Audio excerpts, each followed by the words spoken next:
दुनिया में बिना किसी कमाते पुरुष के जीवन बिताना कितना मुश्किल होता है और खास करके किसी गृहिणी के लिए। ये बात कुछ महीनों पहले ही विधवा हुई कमला से बेहतर कौन जान सकता था। कार एक्सीडेंट में पति की मृत्यु के बाद कमला पर तो जैसे दुखों का पहाड़ टूट पड़ा था।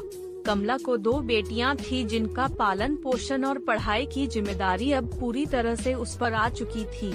उसके पति की थोड़ी बहुत सेविंग्स थी जो कुछ ही महीनों में अब शून्य होने को आई थी।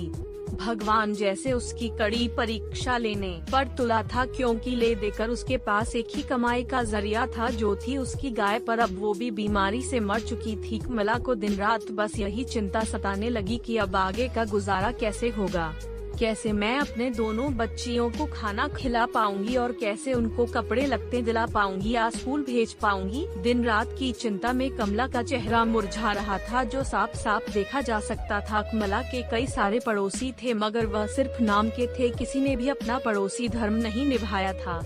इनमें से एक पड़ोसी टीचर थे जो कमला की परिस्थिति से भली भांति वाकिफ थे। एक दिन इस टीचर ने कमला को अपने पास बुलाया और समझाया, देखो कमला, कुछ दिनों के लिए अगर मैं तुम्हारी मदद कर भी दूं तब भी इससे तुम्हारा कोई भला ना हो पाएगा। अगर तुम्हें अपनी परिस्थिति बदलनी है तो तुम्हें खुद ही इसमें बदलाव लाना पड़ेगा। कमला ने बड़ी निराशा भरी आवाज में पूछा, भला मैं कर ही क्या सकती हूँ?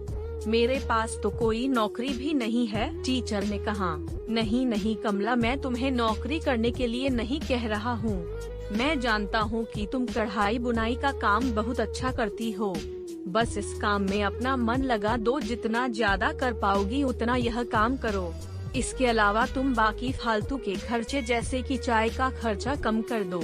इसकी बजाय तुम लोग दलिया का पानी उबाल कर पी सकते हो। इससे चाय से होने वाले नुकसान से भी बचोगे और दलिया का पानी जो सेहत के लिए अच्छा होता है, ये तुम्हें और कई बीमारियों से बचाएगा। और इस तरह से तुम थोड़ा थोड़ा पैसा बचाकर अपने लिए फिर से गाय खरीद सकती हो और अपनी रुकी हुई जीवन की गाड़ी को आगे बढ़ा सकती है। कमला को इस भले शिक्षक का बड़ी ई की मात्रा बात में कुछ दम लगा।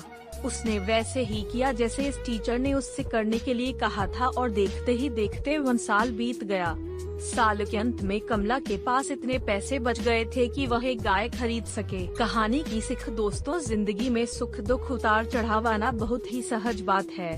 सुख आने पर हमें होश में रहना चाहिए और दुख आने पर हमें अपने आप को संभालते हुए उससे निकलने का रास्ता ढूंढना चाहिए। बस इसी तरह जीवन आगे बढ़ता है। दोस्तों, आपको ये कहानी कैसी लगी हमें कमेंट करके जरूर बताइए।